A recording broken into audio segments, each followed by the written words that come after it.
మేమైతే పల్లెటూరుకి వచ్చినాం, మా అమ్మ వాళ్ళ ఇంటికి వచ్చినాం. ఇగో ముంజకాయలు తీసుకొచ్చిండు మా నాన్న అయితే.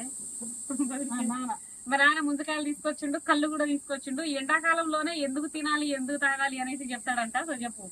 ఎండాకాలం అయితే మంచిగా తింటే ఆరోగ్యం మంచిది. ఇది వడదెబ్బ తగలకుండా మంచిదా. ఇప్పుడు కొంతమంది బీజు అంటారు కానీ బీజు లేదు, కళ్ళు కనిపించింది ఏది లేదు, చెట్టు పసది. ఇది సురపానం. ఇది తాగితే చాలా ఆరోగ్యం. సిటీలలో ఏమో కొనుక్కొని తింటా ఉంటాం, కొనుక్కొని డజన్ లెక్క ఫ్రీ మంచిగా. ఇక పోయంటే 2 గొడవలు కోసేస్తారు. పల్లెటూరు సిద్ధంతో అభిమానం ప్రేమతోటి. సిటీది ఏం లేదు, పైసలు పెడితేనే లేకుంటే ఏం లేదు. పైసా ప్రమాద. మేమైతే ముంజకాయలు అయితే తినబోతున్నాం. తినే వీడియో కూడా ఇంకోటి వస్తుంది. సో వీడియో నచ్చితే లైక్ చేయండి, షేర్ చేయండి, సబ్స్క్రైబ్ చేయండి. చూడండి, చూస్తూనే ఉండండి. కోసి తింటాం మొత్తం, పిల్లలు మేము అందరం కూడా. ఎంత వచ్చింది.